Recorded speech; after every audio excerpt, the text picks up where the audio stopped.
నమస్కారం, వార్తలకు స్వాగతం. ముందుగా ముఖ్యాంశాలు. టీడీపీ పోలిట్ బ్యూరో సభ్యులు వరలరామయ్య మీడియా సమావేశం. వైసీపీ నేతలపై ఫైర్. మాజీ ఎమ్మెల్యే జగ్గారెడ్డి ప్రెస్ మీట్. ఇరు పార్టీలపై ఫైర్. వారాహి విజయబేరి బహిరంగ సభలో జనసేన అధినేత పవన్ కళ్యాణ్ పాల్గొన్నారు. ఈ సందర్భంగా ప్రజలను ఉద్దేశించి ఆయన మాట్లాడారు. ఏర్పాటు చేసుకొని వారి మాట కాదన్న వాళ్ళని ఈ రకంగా చంపేయటం, హింస పెట్టడం, బెదిరించటం, మానసిక క్షోభకు గురి చేయటం వాళ్ళకి అలవాటైపోయింది. ఆ కళ్ళకుంటలో వాళ్ళ సొంత గ్రామంలో ఏజెంట్గా కూర్చోవటం అతని పాపం అండి.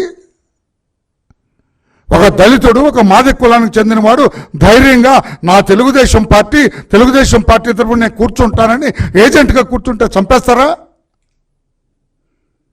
అంటే ఎస్సీలు ఉండొద్దా? ఈ రాష్ట్రంలో ఉండొద్దా? నా ఎస్సీలని ఓట్లు దొబ్బుకు తిని ఈరోజు చంపేస్తారండి ఎస్సీలని. నేను అందుకే జగన్మోహన్ రెడ్డి ప్రజాక్షేత్రంలో తేల్చుకుందా ఉన్నాను. ఇదా ప్రజాక్షేత్రం తేల్చుకోవటం అంటే? ఈ రాక్షసత్వమా?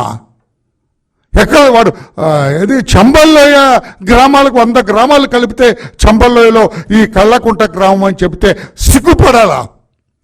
అక్కడున్న పోలీసు వ్యవస్థ కూడా ఆలోచన చేయాలా? ఈరోజు నా బిడ్డ అంతా భార్యాబిడ్డలు ఎటో పోయారు, వీడెటేటో తిరిగాడు. ఈరోజున ఇక్కడికి వచ్చారు కాబట్టి ధైర్యంగా 2 మాటలు చెప్పగలిగాడు. ఇక్కడ 13వ తారీఖున జరుగుతాయి. ఈరోజంతా 26. 13 రోజులు ఎక్కడెక్కడో తిరిగాడు. వాడు ఎంత బాధతో తిరిగి ఉంటాడో, ఎంత వేదంతో తిరిగి ఉంటాడో, ఎంత భయంతో తిరిగి ఉంటాడో. భార్య బిడ్డలు ఎక్కడో ఉన్నారో, వాళ్ళు బ్రతుకున్నారో చచ్చారో తెలియని పరిస్థితి. నేను అడుగుతున్నా, అందుకే అసలు దళిత వర్గాలకు అసలు స్వాతంత్రం వచ్చినట్లా ఈ భారతదేశంలో? రాజ్యాంగం లేదా? పోలీసు వ్యవస్థని, ఆ మాచంలో ఉన్న పోలీసు వ్యవస్థని ఏమనాలి? వాళ్ళు పోలీసులో ఇంకా సిగ్గు లేకుండా ఆ సజ్జల రామకృష్ణారెడ్డి, ఆ అంబటి రాంబాబు వీళ్ళందరూ మాట్లాడతారు అక్కడ. వాళ్ళకేదో ఏది పిన్నెళ్ళకేదో అన్యాయం జరిగిందంట. సిగ్గు ఉండాలి మాట్లాడటానికి, శరం ఉండాలి మాట్లాడటానికి. ఏం సమాధానం చెబుతారు? ఈ మాదిగ కులస్తులైన ఈ మాణిక్యరావుకి, వాడి భార్యా బిడ్డలకి ఏం సమాధానం చెబుతారు మీరు? తప్పకుండా ఈ విషయాన్ని డీజీపీ దృష్టికి తీసుకెళ్తాం, ఎలక్షన్ కమిషన్ దృష్టికి తీసుకెళ్తాం. ఇప్పుడు ఈ విషయాన్ని అతన్ని వెంట పెట్టుకుని మా ప్లేడర్ గారు మంగళగిరి రూరల్ పోలీస్ స్టేషన్కి వెళ్తారు. అక్కడ 0 FIR రిజిస్టర్ చేయమని కూడా అక్కడ కంప్లైంట్ ఇస్తారు. తప్పకుండా ఇతన్ని చంపడానికి ప్రయత్నం చేసి, మానసిక క్షోభకు గురి చేసి, భార్యా బిడ్డలను కొట్టి ఆ వీడియో చూపించడం ఏంటంటే ఏమి సంస్కృతి రా మీది, మీ దుంపల దాకా. నిజంగానే చంబల్లోయ ఆ దుర్మార్గుల కంటే మీరెక్కువలా కనపడుతున్నారు. భార్యా బిడ్డల్ని కొట్టే వీడియో తండ్రికి చూపిస్తే, తన బిడ్డల్ని కొట్టే వీడియో, భార్యని కొట్టే వీడియో చూపిస్తే వాడు మానసికంగా ఎంత క్షోభకు గురై ఉంటాడండి. ఇదేమి దుర్మార్గపు ఆలోచన? ఇదేమి మీ రాక్షసానందం? ఇదేమి దెయ్యాలు రాక్షసులు చేస్తారు ఇట్లాగా? చాలా బాధగా ఉంది, చాలా బాధగా ఉంది. తోటి కులస్తులుగా నేను చాలా బాధపడుతున్నాను. వాడికి వదిలేస్తే మా చెల్లి వెళ్ళరా అంటే చంపేస్తారు. నీ భార్య బిడ్డలు ఎక్కడో ఉన్నారు సార్, నాకు టచ్లోకి రావట్లేదు వాళ్ళు. అందుకని నేను ఎలక్షన్ కమిషన్ అడుగుతున్నా, డీజీపీని అడుగుతున్నా, సిఎస్ చీఫ్ సెక్రటరీ గారిని అడుగుతున్నా, వాట్ ఈస్ దిస్? ఆంధ్రప్రదేశ్ రాష్ట్రంలో ఉన్నామా? ఏదైనా డిక్టటోరియల్ గవర్నమెంట్లో ఉన్నామా? ఏదైనా టెర్రరిస్ట్ గ్రామంలో ఉన్నామా? ఒక్కసారి ఆలోచన చేయండి అని చెప్పి కూడా తెలియచేస్తూ, పాత్రికేయ సోదరులారా, మీరు కూడా ఇవన్నీ కూడా అన్ని ఉన్నతున్నట్టు రాయాలా, ప్రజల ముందు పెట్టాలా? ప్రజలే ఈరోజు న్యాయ నిర్ణేతలు, ప్రజలే బుద్ధి చెప్పాలా. ఇటువంటి దుర్మార్గపు పాలకులకి ప్రజలే బుద్ధి చెప్పాలా, ప్రజలే చెప్పు తీసుకొని కొట్టాలా ఇటువంటి దుర్మార్గుల్ని. సారీ, నేటువంటి మాట నా నోట రాదు, కానీ తప్పదు. వాడి బాధ చూసిన తర్వాత ఎక్కడికి వెళ్తారు వాడు? లక్కీగా చంద్రబాబు గారు అది గమనించాడు కాబట్టి, చంద్రబాబు గారు నాకు డైరెక్షన్ ఇచ్చారు కాబట్టి వచ్చాడు. వాడు ధైర్యంగా ఉన్నాడు. వాడు భోంచేయాలంటే భోంచేయాలి, నాకు ఎక్కదండి, నా పిల్లలు తిన్నారో లేదో. కాంగ్రెస్ నేతలు మీడియా సమావేశం నిర్వహించారు. ఈ సందర్భంగా పలు అంశాలపై వారు మాట్లాడారు. గ్రామాలకు పంపించే విధంగా ధాన్యం ఉండాలని ఆ రోజులలో మరి జవహర్లాల్ నెహ్రూ గారు దూరం ఆలోచనతోటి ఎఫ్సిఐ ఏర్పాటు చేసుకోవడం జరిగింది. ఈ ఎఫ్సిఐ వల్ల ధాన్యము నిల్వలు ఉంచుకోవడానికి, ఇప్పుడు సపోజ్ మనం ఇప్పుడు సూపర్ బజార్ బియ్యం వస్తున్నాయి చూడండి గవర్నమెంట్ పరంగా ఫ్రీగా, అది ఎఫ్సిఐ ఆ రోజు నెహ్రూ గారు ముందు జాగ్రత్తలో ఆ గోదాంలో ఏర్పాటు చేసింది కాబట్టి ఆ ధాన్యమే ఇప్పుడు మన సూపర్ బజార్లలో ఇచ్చే బియ్యం అవే ఎఫ్సిఐ ద్వారా వచ్చే బియ్యమే. సెంట్రల్ గవర్నమెంట్లో అట్లా తయారు చేసి పెట్టారు ఆ రోజు జవహర్లాల్ నెహ్రూ గారు. అంటే ఎంత ముందు చూపు చూడండి. ఆ రోజు నెహ్రూ ప్రధానమంత్రిగా ఉన్నప్పుడు భారతదేశం యొక్క జనాభా 40 కోట్లు, ఈరోజు భారతదేశం యొక్క జనాభా 140 కోట్లు. ఈ ఈ ఈ ఇంత ఈ 76 సంవత్సరాలలో 40 కోట్ల నుంచి 140 కోట్ల జనాభా ఈరోజు భారతదేశము ప్రజానీకము ఉంది ఈ రోజున. కాబట్టి వ్యవసాయాన్ని అభివృద్ధి చేసుకుంటూ ఇండస్ట్రియల్గా కూడా అభివృద్ధి చేసుకోవాలని, అంటే మనమే అన్ని ఉత్పత్తులు చేసుకోవాలి, సూది కానీ ఏదైనా దారం కానీ బట్ట కానీ ఏదైనా మనము ఒకరి మీద డిపెండ్ కావద్దని మన దేశంలో ఉన్నటువంటి వసతులను ఈ రకంగా ఏర్పాటు చేసుకొని క్రమక్రమంగా 16 సంవత్సరాల్లో వారు అనేక ఇలాంటి ముందు చూపు జాగ్రత్తలు ఇట్లా ఆ రోజు తీసుకోవడం జరిగింది. అందుకే చూడండి, నేను ఈరోజు కేంద్రంలో బీజేపీ ప్రధానమంత్రి మోడీ గారు ప్రధానమంత్రిగా ఉన్నారు. కాంగ్రెస్ పార్టీ ఒకటే విషయం స్పష్టంగా అడుగుతున్నది మీ అందరికీ కూడా. మీరు నెహ్రూ గారు ఉన్నప్పుడు ఆ రోజున నాకు నోటుకున్నటువంటి నాగార్జున సాగర్ అట్లాగే శ్రీశైలం డ్యామే కాకుండా అది ఇంకోటి బాగ్రా నంగల్ అది ఆ డ్యామ్ కూడా వారు నిర్మించారు. ఇట్లా ఇంకా బహుశా ఇంకా చాలా ఉండుంటాయి. దాని తర్వాత క్రమంగా ఇందిరాగాంధీ గారు వచ్చిన తర్వాత మళ్ళీ డ్యాములు ఎక్కడ చూడండి. ఇప్పుడు కాంగ్రెస్ ప్రభుత్వంలోనే మన దగ్గర నేను చెప్తున్నాను. ఇప్పుడు శ్రీరామ్ సాగర్ హనుమంతరావు గారు చెప్పారు ఇంత మొదలు శ్రీరామ్ సాగర్. అట్లాగే మా దగ్గర మంజీరా డ్యామ్, సంగారెడ్డిలో మంజీరా డ్యాము కట్టిన తర్వాత కాంగ్రెస్ ప్రభుత్వంలో కట్టిన తర్వాత అప్పుడు కూడా ఇందిరాగాంధీ గారే కేంద్రంలో ఓకే. అయితే ఏదో నా కుటుంబమే కదా, నెహ్రూ గారి కుటుంబమే కదా. ఆ రోజు అక్కడ కూడా చూడండి మంజీరా డ్యాము తాగునీటి కోసం కట్టడం జరిగింది. తాగునీటి ఎక్కడి దాకా వస్తుంది? హైదరాబాదు రాజధానిలో తాగునీటి సమస్య ఉండొద్దు, హైదరాబాదు డెవలప్ కావాలంటే ఫస్ట్ తాగునీటి సమస్య కొరత తీరాలనే ఉద్దేశంతో కాంగ్రెస్ ప్రభుత్వంలో మంజీరా డ్యామ్ కూడా కట్టడం కూడా జరిగింది. దాని తర్వాత చూడండి మన సింగూరు డ్యామ్ కూడా కట్టడం కూడా జరిగింది. ఆ రోజు మా దగ్గర బాగారెడ్డి గారు ఉండి, పి రామచంద్రారెడ్డి గారు ఉండి ఆ టైంలోనే మంజీరా సింగూరు డ్యామ్ కూడా ఇటు జంట నగరాలకు వ్యవసాయానికి కొంత మెదక్కు ఇవ్వడానికి ఏది గణపూర్ ఆయకట్టు కానీ ఏడుపాయల జాతరకు కానీ ఇట్లా సింగూరు డ్యామ్ ఇట్లా ఈ రకంగా. కాబట్టి మేము ఒక ప్రశ్న బీజేపీ నాయకత్వానికి అడుగుతున్నాం. మీరు ఈ 70 ఏళ్ళలో ఏం చేసారు అని కిషన్ రెడ్డి గారు మాట్లాడతారు, బండి సంజయ్ గారు మాట్లాడతారు, కేటీఆర్ గారు కూడా మాట్లాడతారు, హరీష్ రావు గారు కూడా మాట్లాడతారు.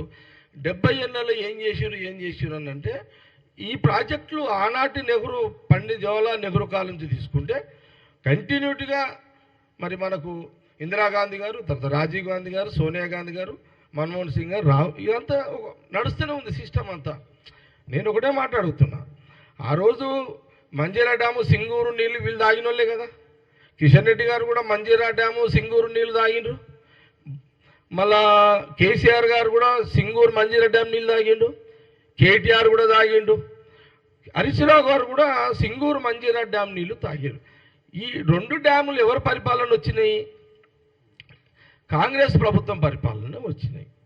ఇది మీకు డైరెక్ట్ ఎవిడెన్స్ కదా, మీకు డైరెక్ట్ ఎవిడెన్స్ ఇదంతా. ఇదేదో మేమేదో కళ్ళబొల్లి మాటలు చెప్తలేదు, ఇది వాస్తవాలు కాబట్టి మీకు చెప్తున్నాను. మీరు చెప్పండి, మేము జీవితం మొత్తంలో సింగూరు మంజీరా డ్యామ్ నీళ్లు తాగలేదు, ఇవి కాంగ్రెస్ ప్రభుత్వం రాలేవని మీరు ఛాలెంజ్ చేయగలుగుతారా? బీజేపీ కిషన్ రెడ్డి గారు హైదరాబాద్లోనే ఉన్నారు కదా, హైదరాబాద్లో కొన్ని ఏళ్ళు మంజీరా డ్యాము నీళ్లు సింగూరు నీళ్ళు వచ్చినాయి కదా, ఆ నీళ్ళు వారు తాగిరు కదా, తాగలేమని చెప్పగలుగుతారా? నేను తాగనే లేను. నేనేమంటున్నానంటే మీ రాజకీయ ఉనికి కోసం మీరు ఏదైనా మాట్లాడుకోండి, అది అది వేరు. కానీ ఏం చెయ్యలేదు అనే మాట మీరు అనొద్దు అనేది Congress party BJP leader media సమావేశం నిర్వహించారు. ఈ సందర్భంగా పలు అంశాలపై ఆయన మాట్లాడారు. క్షేత్ర స్థాయిలో జరుగుతున్నటువంటి అవినీతిని కానీ అక్కడ జరుగుతున్నటువంటి అధికంగా జోకేటువంటి ప్రక్రియను కానీ మీరు ఆపే ప్రయత్నం చేశారని అడుగుతున్నా. చర్యలు తీసుకుంటాం. ఎవరి మీద చర్యలు తీసుకుంటారు? కుంభకోణాలన్నీ ఇంత పెద్ద ఎత్తున కనబడేట్టు కనిపిస్తున్నా కూడా దాని గురించి మాట్లాడినటువంటి మీరు ఈరోజు చర్యలు ఎవరి మీద తీసుకుంటారు? మీరే తప్పు చేసి మీరే చర్యలు తీసుకుంటామంటే దొంగ అన్నట్టున్నది ఇది. నేను ఒకటే అడుగుతున్నా, ఈరోజు ఇంతగానో మాట్లాడుతున్నారు కదా, మరి మా నాయకుడు కిషన్ రెడ్డి గారు ఫీల్డ్లోకి వెళ్ళారు. కిషన్ రెడ్డి గారు ఫీల్డ్లోకి వెళ్ళేసి అక్కడ ఉన్నటువంటి రైతుల సమస్యలు తెలుసుకునే ప్రయత్నం చేశారు. కానీ మీరు కనీసం ఫీల్డ్ కూడా నువ్వు సంబంధిత మంత్రిపై ఉండి ఫీల్డ్కి వెళ్లకుండా అసలు తప్పే జరుగుతలేదని చెప్పేసి మిదండవాదం మాట్లాడితే దాని గురించి ఇంకా మేము ఏం దీని గురించి మాట్లాడాలో మాకు అర్థం కావడం లేదు. మరి రైస్ మిల్లర్ దగ్గర పెండింగ్లో ఉన్నటువంటి ధాన్యం విక్రయ గురించి మీరు జారీ చేసినటువంటి జిఓఎంఎస్ నంబర్ 1 కానీ లేకుంటే అదే రోజు మీరు తీసుకొచ్చినటువంటి మరి కమిటీ చేసినటువంటి కమిటీలో ఒక ప్రిన్సిపల్ సెక్రటరీ 5 మెంబర్స్తో కూడినటువంటి కమిటీ ఎప్పుడు కూర్చున్నది? ఎప్పుడు విధి విధానాలను రచించింది? ఎప్పుడు గైడ్లైన్స్ని పూర్తిగా మరి టెండర్ డాక్యుమెంట్స్ తయారు చేసింది? ఎప్పుడు ఆ టెండర్స్ని మరి రిలీజ్ చేసింది? ఒకే రోజు ఇవన్నీ సాధ్యమవుతుందా? ఒకే రోజు ఇవన్నీ సాధ్యమవుతాయా? మరి దీని వెనుక ఉన్నటువంటి మతలబేందో మరి ఎందుకు నిన్న సమాధానం చెప్పలేదని అడుగుతున్నా. అంతేకాదు ఏప్రిల్ 18 రోజు మీరు జలసౌధలో కూర్చొని మీరు మాట్లాడినటువంటి అంశాలను అక్కడ జరిగినటువంటి అంశాలను మీరు ఎందుకు బహిర్గతం చేస్తలేరు? అక్కడ మీ మధ్యలో మిల్లర్లను పిలిపించి భయపెట్టి మీరు ఏ నలుగురికైతే మీరు ఈ టెండర్ ప్రక్రియలో వాళ్ళకి అలకేట్ చేసిండ్రో టెండర్ అలాట్ చేసిండ్రో వాళ్ళతోటి మీరు 100 రూపీస్ స్టాంప్ పేపర్ మీద మీరు రాయించుకున్న మాట వాస్తవం కాదా? మరి ఆ స్టాంప్ పేపర్ లోపల మీరు 2007 రూపాయలకు టెండర్ అలకేట్ చేస్తే నిన్న మాట్లాడుతున్నాడు 2223 రూపాయలకు మీరు తీసుకోండి అంటే ఏం మాట్లాడుతున్నారు మంత్రి గారు? మీరు టెండర్ ఫ్లోట్ చేసింది 2007 రూపాయలకి. కొత్త బియ్యం ఆ రోజు 1700కి ఇచ్చిందో 1800 గత ప్రభుత్వం ఇచ్చిందో నాకు సంబంధం లేదు. ఎప్పుడైతే బియ్యం 1 ఇయర్ మెచ్యూర్ అవుతుందో డెఫినెట్గా రేటు పెరుగుతుంది. మెచ్యూర్ అయినటువంటి ధాన్యము ఒక సంవత్సరం తర్వాత దాన్ని 2007 రూపాయలకు మీరు అమ్మినామంటున్నారు కదా. మళ్ళీ అదే రైస్ మిల్లర్ తోటి మీరు అలకేట్ చేసినటువంటి కాంట్రాక్టరు 2223 రూపాయలకు 100 రూపాయల స్టాంప్ పేపర్ మీద రాసుకున్నటువంటి ఆ డాక్యుమెంట్ సంగతి ఏమన్నా మీరు ప్రస్తావిస్తారా? మరి అది ఈ డాక్యుమెంట్ ఇప్పుడే నేను మీ ద్వారా బయటపెట్టదలుచుకున్నాను. మరి అదే మాదిరిగా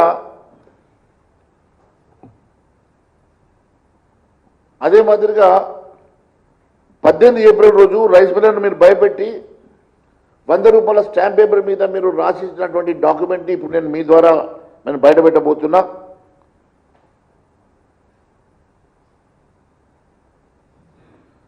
మరి టెండర్ రేటు క్వింటాల్కి 2007 రూపాయలు అయితే ప్రింట్ తీసుకురా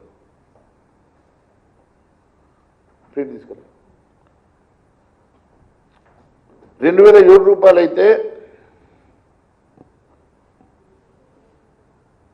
ఇప్పటి వరకు ఆ 4 కాంట్రాక్టర్లు ఎంత ప్యాడీని లిఫ్ట్ చేశారు? ఇప్పటి వరకు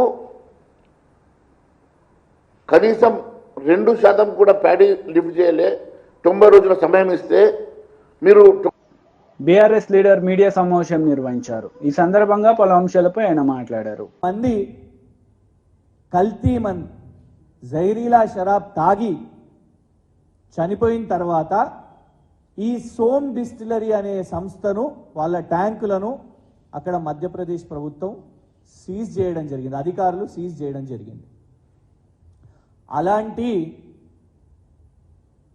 అక్రమ మద్యం చేస్తున్న సంస్థను కాంగ్రెస్ ప్రభుత్వం, కాంగ్రెస్ పార్టీ వాళ్లకు విరాళాలు వస్తున్నాయి కాబట్టి 1,35,00,000, 25 లక్షల రూపాయలు పదే ఎన్నికల కోసం వాళ్ళకు ఫండింగ్ వస్తున్నది కాబట్టి ఇవాళ కాంగ్రెస్ ప్రభుత్వం దొడ్డిదారిన ఎందుకంటున్నామంటే ఇక్కడున్న మీడియా ప్రశ్నించినా రాసినా కూడా దబాయించి, లేదు మీరు అట్లా రాస్తే, మీరు నిజాలు రాస్తే మీ మీద పరువు నష్టం దావా వేస్తాం, 100 కోట్లంటే భయపడిపోతాం కావచ్చు, అందుకే మీడియా రాయదు అని అనుకొని కాంగ్రెస్ ప్రభుత్వం, కాంగ్రెస్ మంత్రి అబద్ధాలు చెప్తూ ఇవాళ కొత్త బియర్ కంపెనీని ఇక్కడికి తీసుకొని వస్తున్నారు. ఎలాంటి బియర్ కంపెనీ? మధ్యప్రదేశ్ రాష్ట్రం నుంచి మొదలై, కాంగ్రెస్ ప్రభుత్వం నుంచి మొదలై అక్కడ కల్తీ మద్యం, దేశీదారు అని అంటారు, కంట్రీ లిక్కర్. ఎవ్వరు గూగుల్లో కొట్టినా సోమ్ డిస్టిలరీ కంట్రీ లిక్కర్ అని కొడితే మొత్తం కూడా డీటెయిల్స్ వస్తాయి. ఇవన్నీ కూడా ఇవ్వండి. ఈ ఫండ్స్ అనేటివి మేము ఎలక్షన్ కమిషన్ ఆఫ్ ఇండియా ద్వారా తీసుకోవడం జరిగింది. ఎలక్షన్ కమిషన్ ఆఫ్ ఇండియా వెబ్సైట్లో వెళ్తే ప్రతి సంవత్సరం ఈ మందు అమ్మే, ఈ బియర్ అమ్మే కంపెనీ ఎన్ని రూపాయలు కాంగ్రెస్ పార్టీకి ఇచ్చింది అని స్పష్టంగా మీకు కనబడుతుంది. ఇది కాంగ్రెస్ పార్టీకి చాలా దగ్గరగా ఉన్న పత్రిక వైర్ అనే సంస్థ. వైర్ అనే సంస్థ వాళ్ళు కూడా రాసిన హెడ్డింగ్ చూడండి మీరు. CCI raids associate alcohols Som distilleries.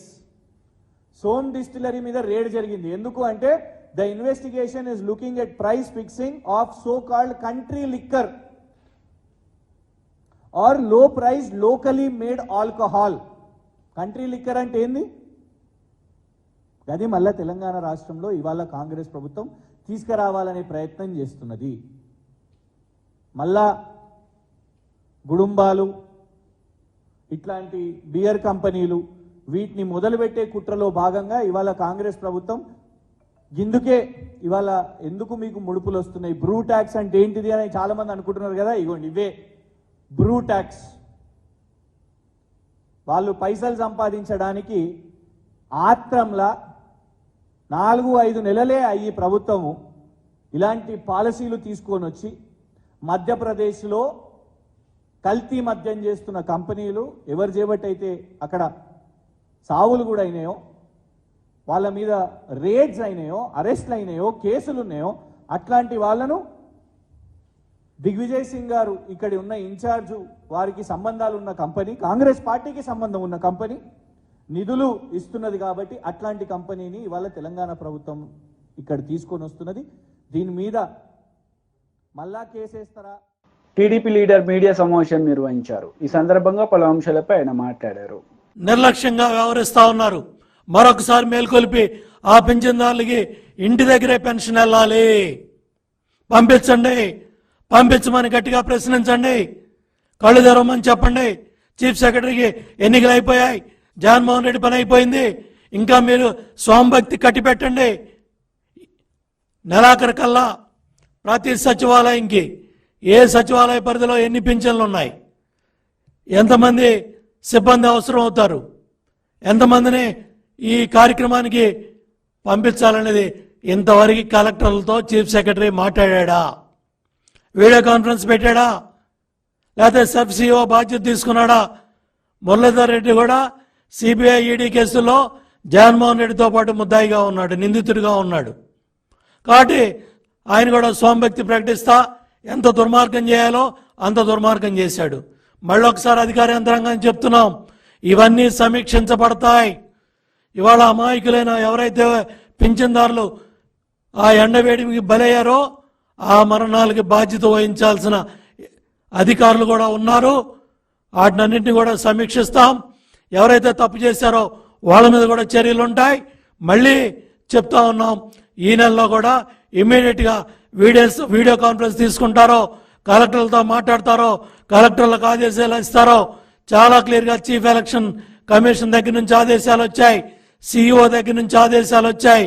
అయినప్పటికీ కూడా కావాలని ఎన్నికలు ఉన్నాయి కాబట్టి ఆ ఎన్నికల్లో ప్రభుత్వానికి లబ్ధి చేయాలనే chief secretary Jawahar Reddy, SERP CEO Muralidhar Reddy తీసుకున్న నిర్ణయాల వల్ల అమాయకులైన వాళ్ళు, ఎవరైతే పెద్ద వయసులో ఉన్న అవ్వాతాతలో, ఎవరైతే పాపం ఆ ఎండ దెబ్బకి, ఆ ఎండ వేడికి బలైపోయారో వాళ్ళందరికీ న్యాయం చేయాల్సిన బాధ్యత మా మీద ఉంది.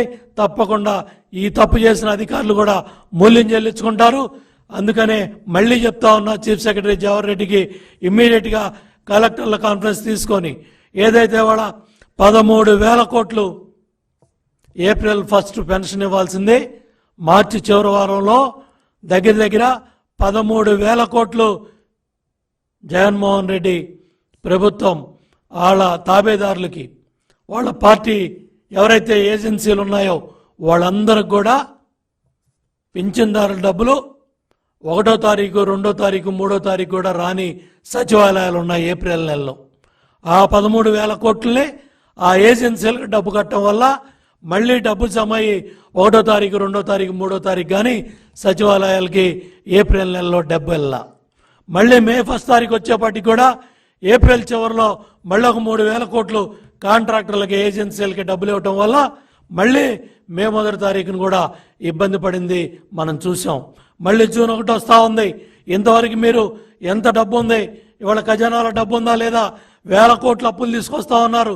ప్రతి వారం 2,000 కోట్లు, 4,000 కోట్లు, 5,000 కోట్లు, 10,000 కోట్లు మీ ఇష్టారాజ్యంగా అప్పులు తీసుకొస్తా ఉన్నారు.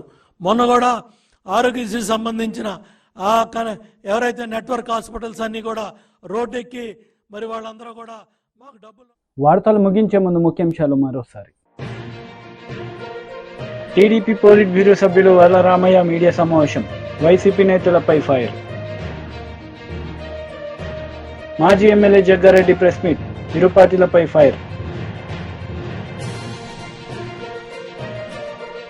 ఈ వార్తలు ఇంతటితో సమాప్తం. తిరిగి ప్రసారమయ్యే వార్తల్లో మళ్ళీ కలుద్దాం. అంతవరకు సెలవు. నమస్తే.